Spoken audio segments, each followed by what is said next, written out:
reparando as propriedades rurais. Então, além do ônus de reparar o dano, além também de ele ter tentado apagar o fogo, ele às vezes ele é penalizado.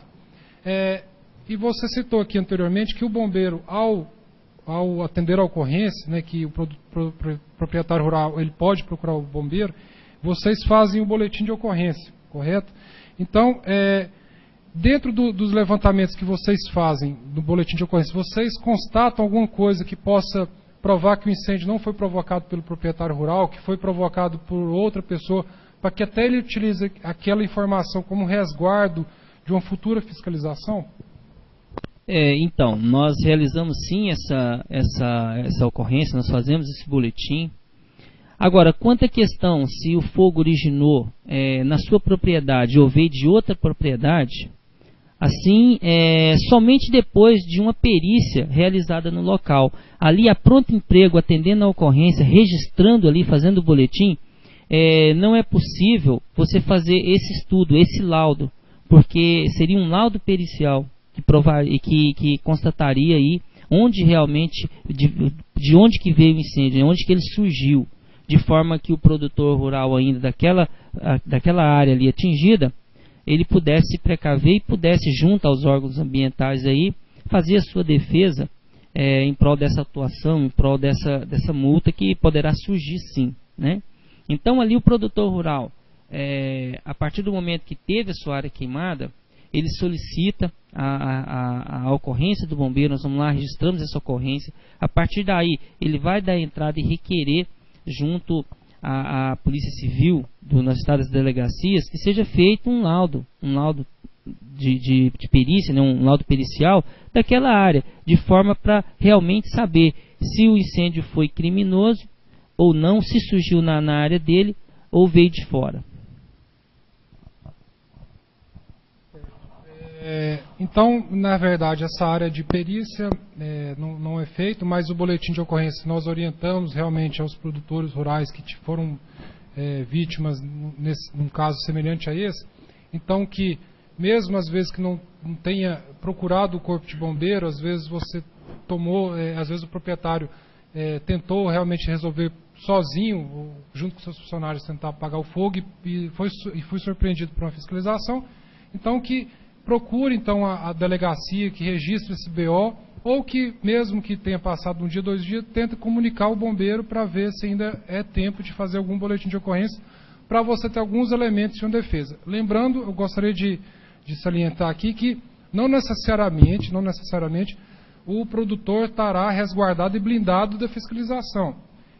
Na verdade, esses documentos, um boletim de ocorrência, o registro de uma ligação no Corpo de Bombeiro, a presença do Corpo de Bombeiro lá, os documentos gerados por ele, vai servir como elementos para uma futura defesa, né?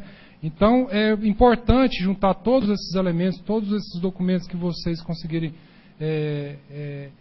unir para uma futura fiscalização, vocês estarem, de uma certa forma, resguardados para uma defesa. Mais uma pergunta dos participantes: qual a previsão de chuva para Goiás? Ficaremos muito tempo sofrendo com esses incêndios? Então, Marcelo, a torcida do Corpo de Bombeiros também, né, é para que essa chuva chegue logo, né, para amenizar um pouco a situação, porque hoje nós atendemos aí simultaneamente aí em cada cidade, às vezes 12 ocorrências de uma única vez. Então nós estamos nos desdobrando. A previsão de chuva para que nós temos é para a segunda quinzena do mês de outubro, né? Então você entra nos sites, os principais sites aí, você pode constatar isso.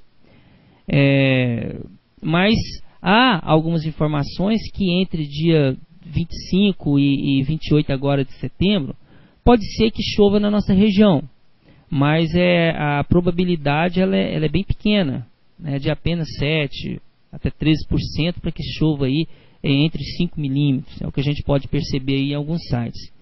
Mas vamos torcer para que essa chuva venha logo, né, para melhorar a qualidade do ar que nós respiramos aí, e assim fica também, né, a nossa torcida, para que essa chuva chegue logo. Major, Mais uma pergunta. Desde que começou esse período de estiagem, vocês têm um levantamento da quantidade de incêndios que foram registrados aqui no estado de Goiás? Sim, até nós já estamos ultrapassando 3.700 focos de incêndios somente atendido pelo bombeiro. Agora, foi como eu disse agora há pouco, nós não vamos em todos os focos de incêndio, até mesmo que nós temos uma triagem para isso, né? Às vezes tem-se uma palhada queimando, é prioridade. Tem um lote baldio que tem uma casa nas proximidades que corre o risco, a gente vai também e registra. Agora, alguns focos onde não tem aquele risco iminente ali de prejudicar mais ainda o que já está sendo prejudicado, às vezes a gente deixa ele como uma segunda opção e nós vamos atender aqueles que causam um risco maior primeiro, né? Os bens materiais principalmente. Na verdade, esses 3.700 focos, se já ultrapassamos essa quantidade aí, somente o que foi registrado por nós. Mas a quantidade de foco existente que já aconteceu no estado, ela é bem maior do que isso. Porque muitos deles, nós não somos nem chamados para ir, e muitos deles, quando nos chamam, às vezes nós já estamos com tanto trabalho já empenhado, com tantas guarnições envolvidas em vários incêndios que ocorrem simultaneamente, que a gente deixa alguns, aqueles que têm menos prioridade, e acaba depois ele por si só, ele se auto-extingue e acaba por não registrar.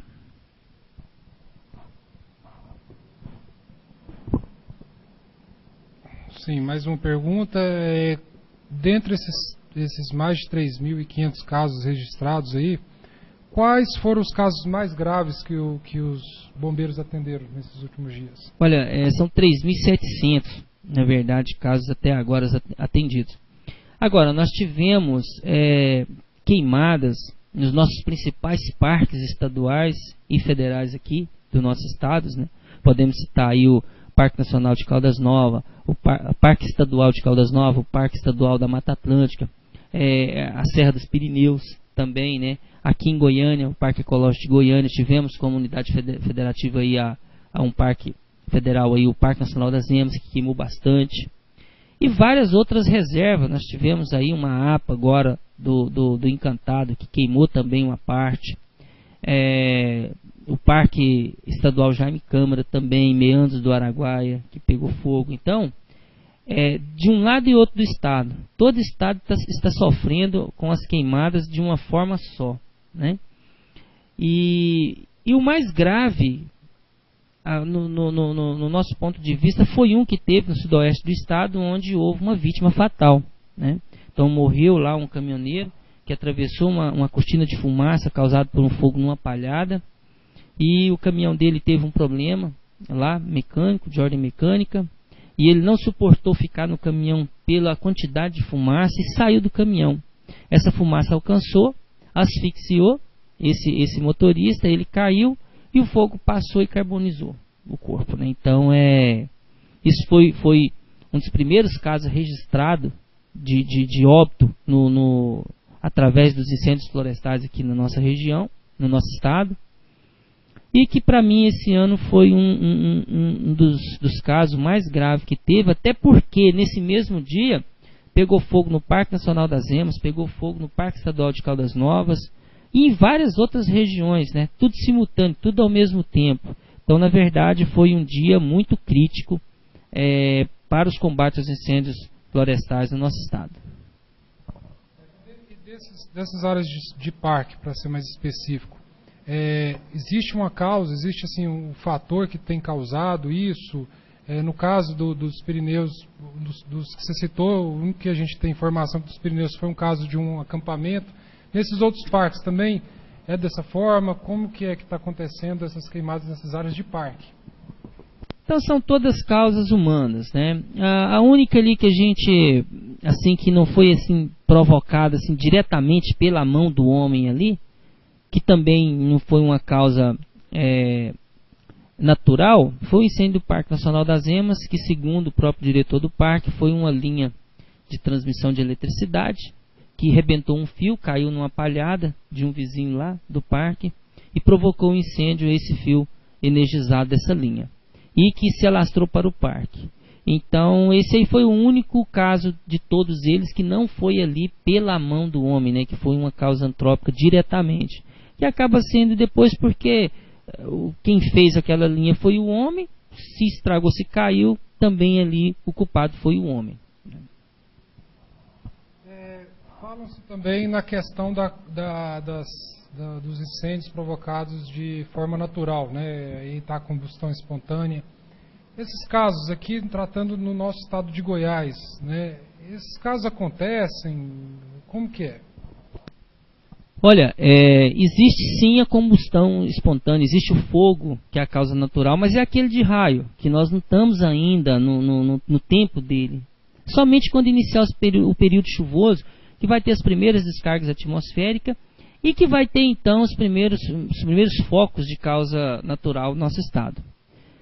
Fora essas aí, praticamente todas elas, 100%, isso aí nós podemos garantir, que todos esses focos são causados pela ação antrópica, né? O homem é que está colocando fogo aí em todos esses locais aí, tanto de propriedade rural como aqui nas áreas urbanas, né? Então esses focos de causa natural aí, ainda no nosso estado, eles não iniciaram ainda. Tá, então estamos caminhando para o final. Eu queria só que o senhor reforçasse mais uma vez, para aqueles que não acompanharam no início da webconferência, essas recomendações que o bombeiro tem a passar aos proprietários rurais de ações preventivas, também à zona urbana, a toda a sociedade de modo geral. Eu queria que o senhor reforçasse mais uma vez para aqueles que não acompanharam nisso, essas ações preventivas para a gente finalizar. Sim, vamos iniciar então pelos produtores rurais, né, pelos proprietários dessas áreas rurais aí. Olha, a primeira coisa, a temporada dos incêndios florestais, ela inicia em maio ali e termina em outubro, final de outubro. Então, para esses produtores, para toda a população de uma maneira geral, essa operação ela começa em janeiro, porque janeiro, fevereiro, março e abril são os meses que ele tem para fazer novos aceros, são meses que ele tem para reequipamentar a sua propriedade, são os meses que se tem para que ele possa treinar o seu pessoal mediante ali um pedido feito ao próprio Corpo de Bombeiros, para que seja feito um treinamento, que seja feita uma palestra dos cuidados a serem tomados, e que ele possa tomar essa medida a partir de agora, porque quando começar o período da estiagem, o período das queimadas, ele possa já estar tudo pronto, para que ele possa enfrentar esse período crítico aí mais preparado, né? Porque se ele deixar para fazer tudo depois que começa os incêndios, aí não vai ter tempo hábil para fazer tudo isso, e ele pode sofrer então esses prejuízos aí advindos das queimadas.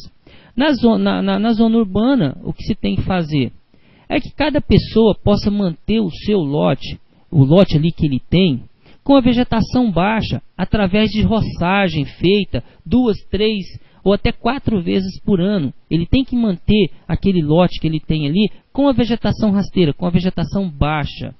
Agora não, ele espera esse período para que ele possa limpar o seu lote utilizando fogo. Não, vou esperar crescer, vou esperar secar, aí eu vou colocar fogo que limpa rapidinho, né? Então isso é a coisa mais errada que tem. É aquele fogo do lote baldio que ele colocou ali, ó. Primeiro, pode passar para uma casa vizinha e causar incêndio nessa casa. Vai afugentar animais peçonhentos, escorpiões, ratos e insetos de uma maneira geral para as casas que estão ali na vizinhança, e algumas crianças podem ser picadas. Ele vai estar poluindo o ar ambiente de toda aquela região, vai estar superaquecendo ali aqueles moradores ali, o clima ali naquela região vai ficar superaquecido. Então, ele também tem que fazer a parte dele, o dono dos lotes baldios das zonas das cidades, né, das zonas urbanas. Então, ele precisa manter a vegetação baixa, ele não pode fazer a limpeza somente com fogo. Uma última pergunta pelos participantes. Nos parques existiam aceros, correto? E por que aconteceram esses incêndios? Ou não existiam esses aceros? Olha, nem todo parque tem acero. Nem todo ele foram feitos aceros ainda. Mas alguns parques já tinham esses aceros, alguns não foram feitos ainda, não tinha sido feito. Então, dificultou mais ainda você fazer uma linha de contenção para esses focos.